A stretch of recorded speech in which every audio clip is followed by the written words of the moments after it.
नमस्कार दोस्तों, आप सभी का स्वागत है अजूबा स्टडी एसएससी एग्जाम में।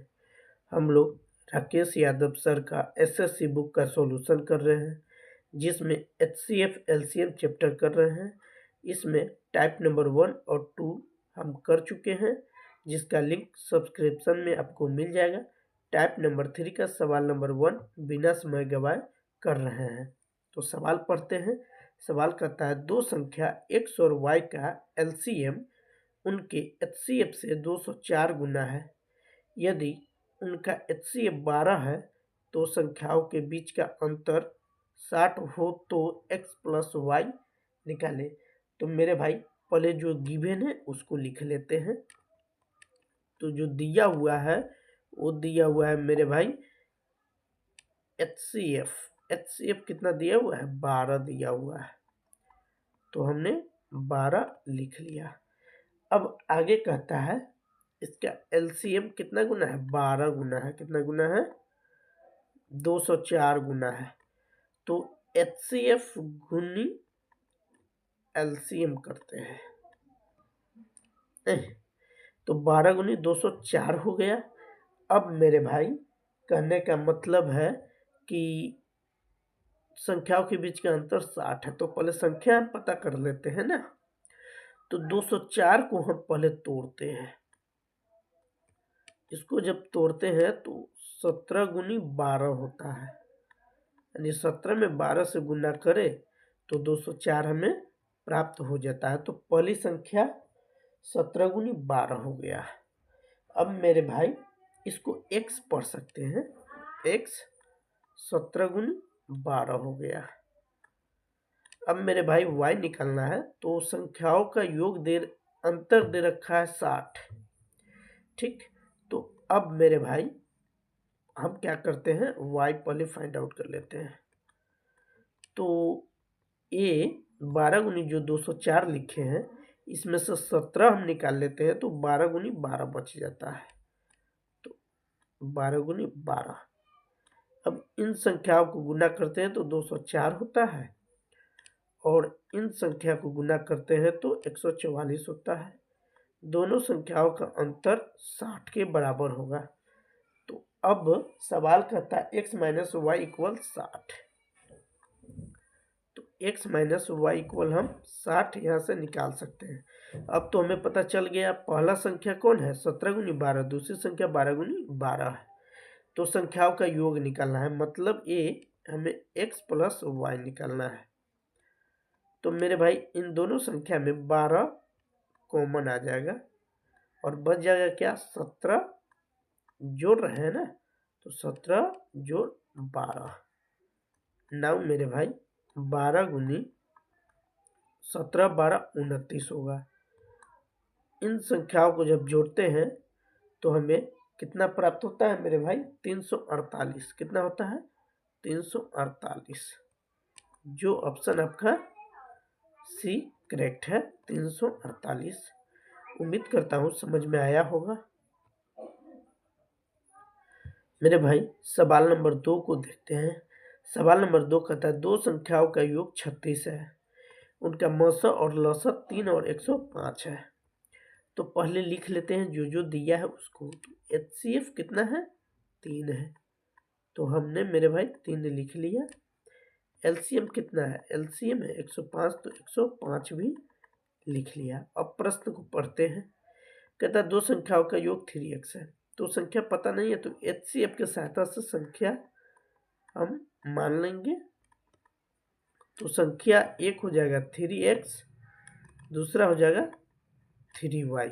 नहीं, तो अब मेरे भाई इससे जो है हम सिंप्लीफाई करना आसान कर लेंगे। 3x है और 3y, संख्याओं का योग दे रखा है 36, तो 36। तो x प्लस वाई 3 कॉमन आ जाएगा तो 36 से 3 12 बार में चला जाएगा। अब कहता है एलसीएम। तो एलसीएम 3xy होता है।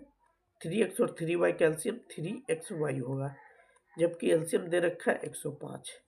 तो इस तरह एक्स वाई का वैल्यू भी हमें पता चल जाएगा। 3 और 35, 105, 3 और 35 को 105 से करते हैं तो 105 को 3 से करेंगे तो 35 आ जाएगा।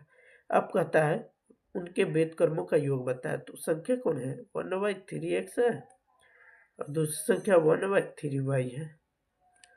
तो इस तरह ये संख्या जो है x + y/3xy हो जाएगा ये संख्या। अब इसका वैल्यू, इसको बटा पर का जोड़ करेंगे तो इतना आएगा। तो अब x + y क्या है, 12 है, तो 12 लिख लीजिए। 3 × xy क्या है मेरा, 35 है, मतलब वही, इसको ना करें फिर भी चलता। तो 3 से 12 4 बार में जाएगा, तो 4/35 जो ऑप्शन सी है वही आंसर होगा। आई होप आप समझ गए होंगे। तो सवाल नंबर 3 देखते हैं। दो संख्याओं का लसा उनके मसा का 4 गुना है। उनके लसा व मसा का योग 125 है।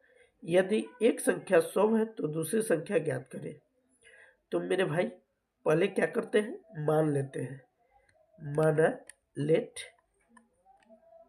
HCF को x कर लेते हैं। तो HCF अगर x है तो LCM 4 गुना होने के कारण 4x हो जाएगा, 4x हो जाएगा।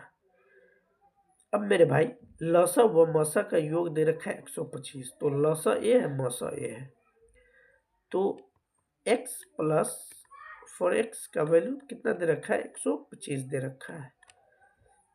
तो 4 × 5x = 125। तो x का वैल्यू कितना हो जाएगा, 25 हो जाएगा। 25 × 5 = 125, 25 25 हो जाएगा। अब चलिए, तो मेरे भाई इससे LCM 25 हो गया, तो HCF 25 हो गया, तो LCM 4 गुना है तो 100 हो जाएगा, 25 का 100। इसमें पहली संख्या दे रखा है 100, तो मेरे भाई पहली संख्या गुनी दूसरी संख्या = LCM गुनी HCF करते हैं। तो मेरे भाई इसमें पहली संख्या दे रखा है 100, दूसरी संख्या हमें निकालना है। LCM भी आया आपका 100 और HCF आया है 25। तो 100 से 100 चला जाएगा, तो दूसरी संख्या कौन होगा, 25 होगा, जो ऑप्शन बी करेक्ट होगा। सवाल नंबर 4 कहता है मेरे भाई 3 अलग अलग संख्याएं का लसा 120 है। LCM कितना है मेरे भाई, 120 है। तो इनमें कौन उनका मौसा नहीं है। अब मौसा नहीं है तो कहने का मतलब उसका गुणनखंड नहीं होगा। तो पहले हम 120 का फैक्टर निकाल लेते हैं। तो 120 का फैक्टर जो है वो 2 से 60, 2 से 30, 2 से 15 और 3 से 5, ये इसका फैक्टर हो जाएगा। तो इसमें पेयर बन रहा है 2 × 2 का, यानी 4 का। तो 4 से अब यहाँ पे देखेंगे, 4 से 8 2 बार में जाएगा, 12 4 से 3 बार में जाएगा, 24 4 से 6 बार में जाएगा, लेकिन 35 नहीं जाएगा। तो मौसा नहीं हो सकता है। तो मौसा नहीं हो सकता, वो संख्या केवल और केवल 35 है, जो ऑप्शन डी है। सवाल नंबर 5 कहता है 2 धनात्मक पूर्णांकों का लसा बड़ी संख्या का 2 गुना है। छोटी संख्या तथा मौसा का अंतर 4 है, तो छोटी संख्या ज्ञात करना है। तो मेरे भाई पहले हम मानकर इसको बना सकते हैं। तो माना HCF A, let HCF A, तो संख्या इससे बन सकता है, एक संख्या AX बन सकता है और दूसरी संख्या AY बन सकता है। बट अब कंडीशन दे रखा है कि छोटी संख्या तथा मौसक अंतर 4 है। धनात्मक पूर्णांकों, 2 धनात्मक पूर्णांकों का लसा बड़ी संख्या का 2 गुना है, यानी छोटी संख्या AY हो जाएगा और बड़ी संख्या AX हो जाएगा। यहाँ तक क्लियर है।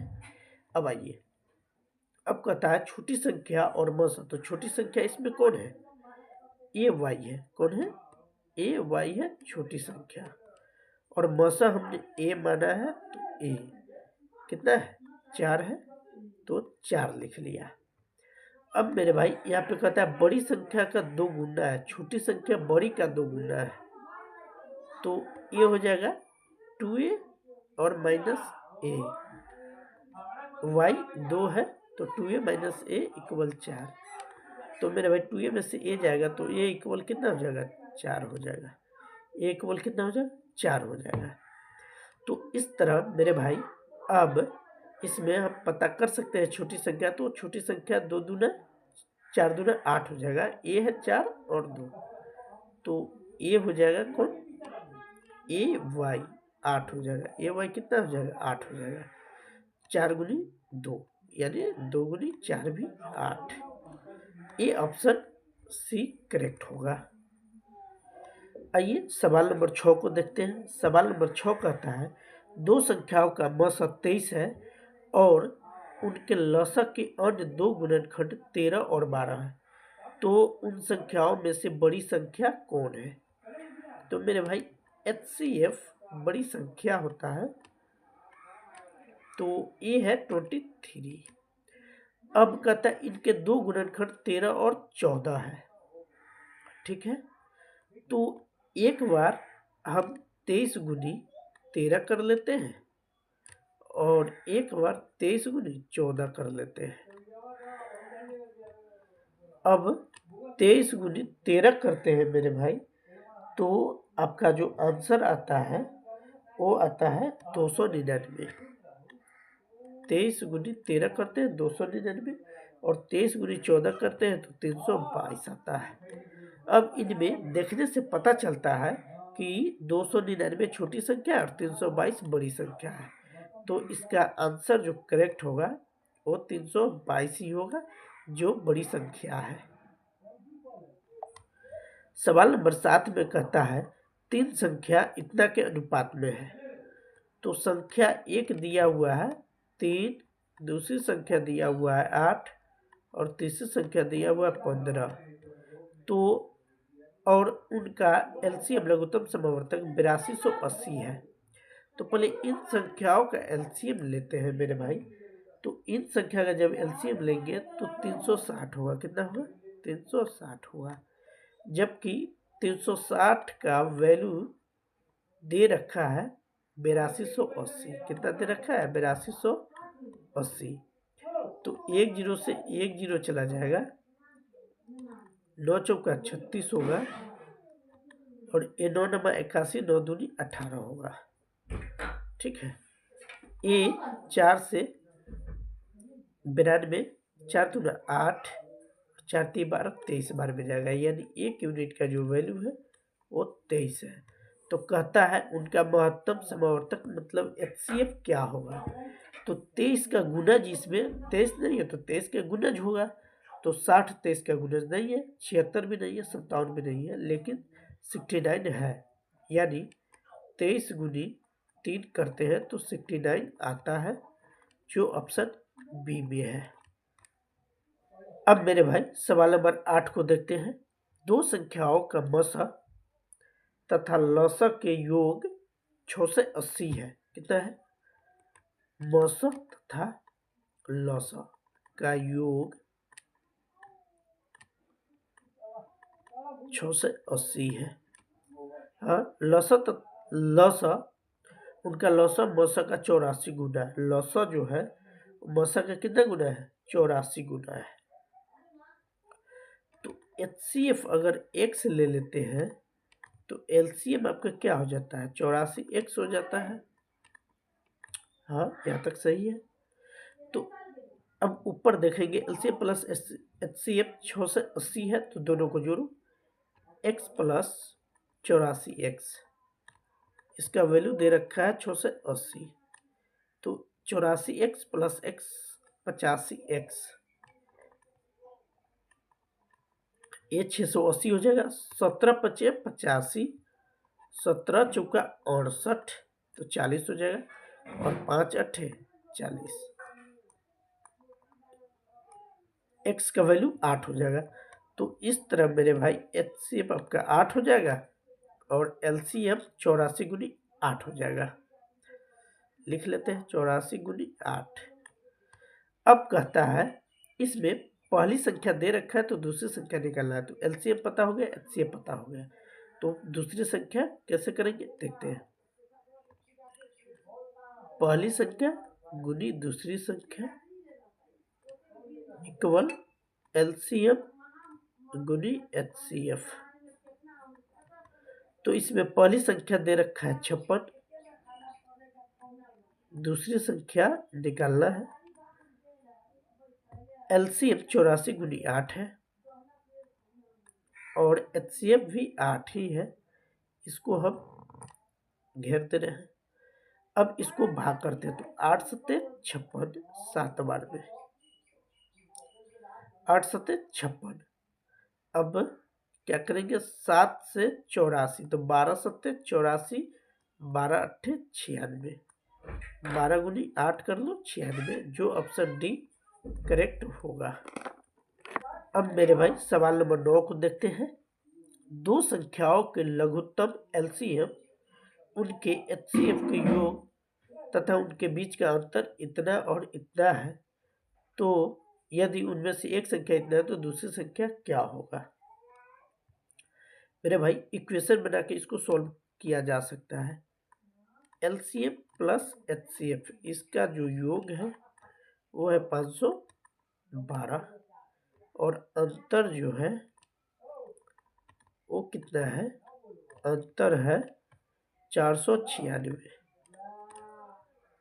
इसको समीकरण बना के सॉल्व करो तो एचसीएफ चला जाएगा टू एलसीएम, जोड़ रहे हैं तो 8 हो जाएगा, 10 हो जाएगा और ये भी 10, तो एलसीएम कितना हो जाएगा 504 हो जाएगा। तो एचसीएफ क्या होगा मेरे भाई, एलसीएम 504 है तो इधर लाओ, 512 में से 504 घटाओ 8 हो जाएगा। तो एलसीएम और एचसीएफ पता हो गया। एक संख्या दिया हुआ है, दूसरी संख्या निकालना है वही। तो क्या होता है, एलसीएम गुनी एचसीएफ इक्वल पहली संख्या गुनी दूसरी संख्या। तो अब मेरे भाई 9 अट्ठे 72, 9 पचे 45, 9 छक 54, यानी दूसरी संख्या जो है वो 56 होगा, जो ऑप्शन ए करेक्ट है। अब मेरे भाई सवाल नंबर 10 को देखते हैं। सवाल नंबर 10 कहता है दो संख्याओं का एचसीएफ 21 है। हाँ, उनका एलसीएम 221 गुना है, तो उन संख्याओं में से एक 200 और 300 के बीच है, तो दूसरी संख्या क्या होगा। तो मेरे भाई इसको भी बहुत आसान तरीके से सॉल्व किया जा सकता है। अब कैसे देखते हैं। एलसीएम दे रखा है तो एलसीएम एचसीएफ पहले लिख लेते हैं, आसान होगा।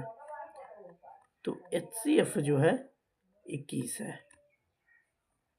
अब एलसीएम क्या कहता है, एचसीएफ क्या है 221 गुना है, तो एचसीएफ 21 दे रखा है और ये 221 हो जाएगा।